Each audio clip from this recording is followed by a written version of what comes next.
Continuando con nuestro problema, lo que vamos a hacer a continuación sería nuestro diagrama TS para identificar cada uno de los estados termodinámicos que tengamos y eso nos facilite hallar justamente esas entalpías que van a ser necesarias para los balances de energía que nos van a permitir calcular por un lado las fracciones que voy a marcar de vuelta acá. Esto era X, Y, Z, W.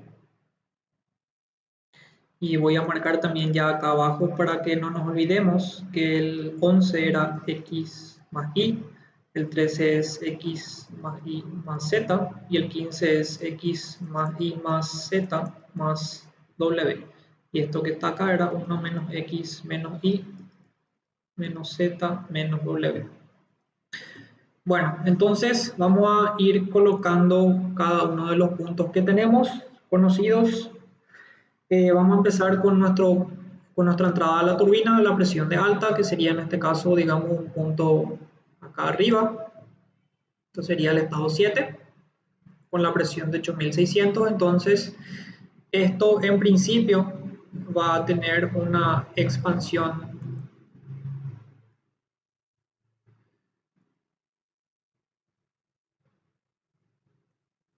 isentrópica, digamos, hasta acá, y una expansión real que es la que voy a colocar, digamos, acá. ¿Sí? Bueno, entonces creo que se entiende que en este caso, al ser una sola turbina, hay solamente, o sea, tenemos solamente estas etapas de expansión. Quiero que se entienda y se diferencie de lo que ocurriría cuando tengo una sola turbina que cuando, por ejemplo, tenemos dos turbinas, que sería lo siguiente. Voy a irme un ratito acá abajo y sería lo siguiente. Si es que tenemos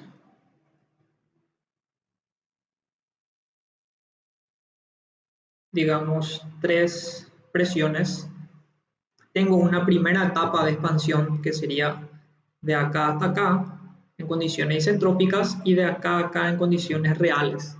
Si tengo otra turbina, esa otra turbina va a trabajar desde el punto 2 real que está acá. Entonces acá va a haber una segunda expansión isentrópica y una segunda expansión real hasta el punto 3.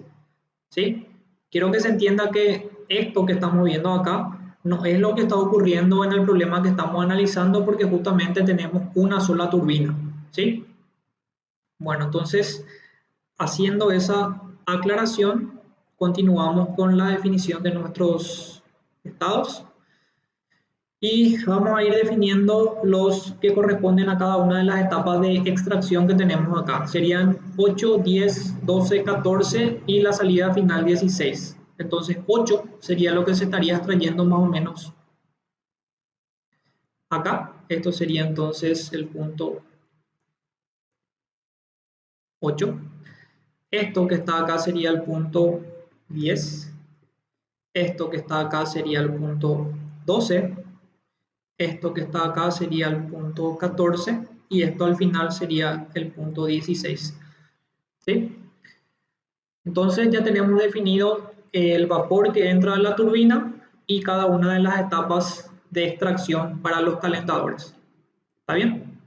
Vamos a continuar con cada uno de estos, ya que sabemos en principio que a la salida de cada uno de estos calentadores serían en este caso 9, 11, 13 y 15 serían en condiciones de líquido saturado a la presión de ese calentador. ¿Está bien? Entonces, el punto 8 que tenemos acá va a condensar hasta el estado 9, que sería entonces para nosotros ese estado que está acá.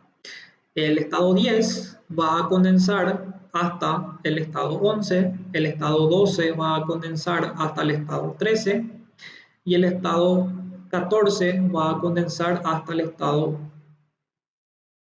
15. ¿Está bien? Por un lado tenemos eso. Por otro lado tenemos nuestro líquido, que es lo que vamos a alimentar a la caldera, que condensa de 16 a 1. 1 entonces, asumiendo de vuelta en condiciones ideales, esto que por ejemplo sea líquido saturado, tenemos eso.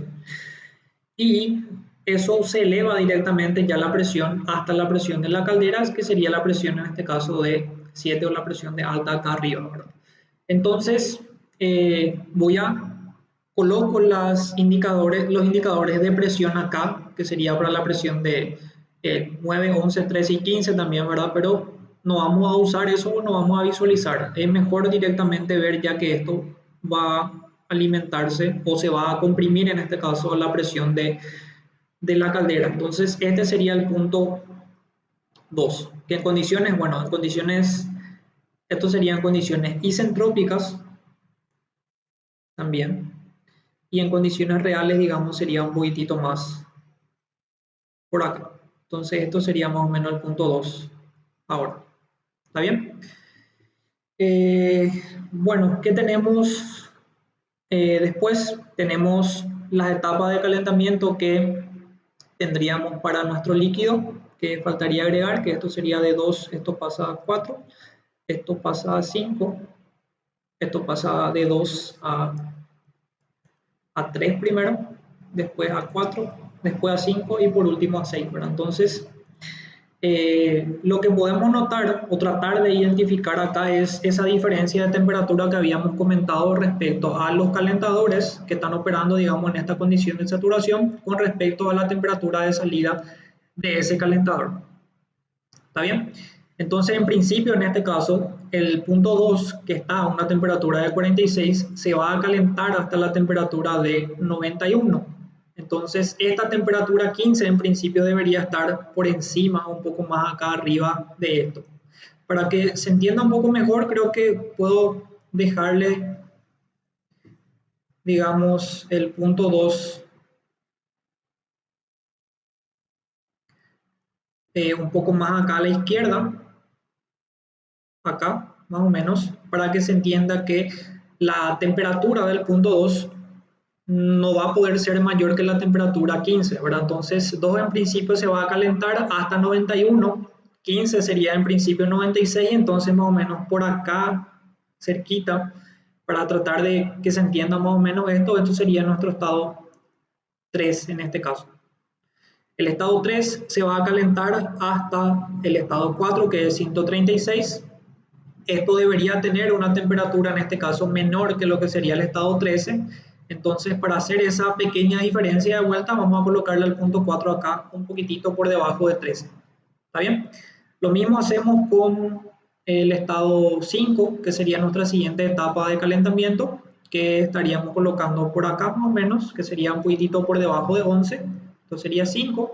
Y por último, la etapa final de calentamiento, que sería el estado 6. El estado 6, que está a 226, debería estar ligeramente a una temperatura menor que 231, que es la salida de 9. Quiere decir que más o menos estaríamos colocando acá ese estado 6. ¿Está bien? Entonces, eso sería nuestro diagrama TS. Faltaría colocar ahora cada una de las salidas de los procesos de estrangulamiento que tenemos acá, que sencillamente estaríamos ubicando de la siguiente manera.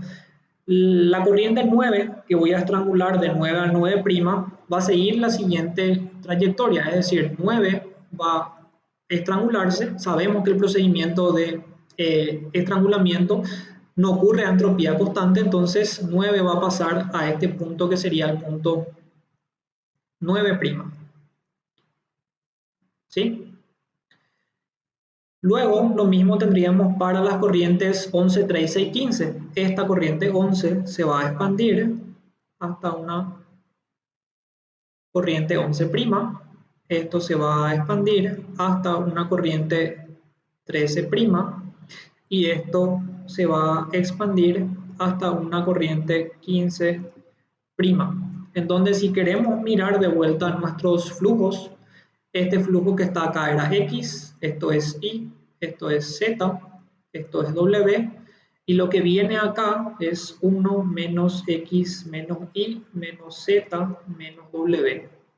Si yo voy sumando cada una de las cosas que tengo acá, esta corriente 15' es la que tiene X más Y más Z y más W, que al mezclarse esto con esto, efectivamente me da el 1 kilogramo de vuelta acá, que es lo que se alimenta al final a la caldera. ¿Está bien?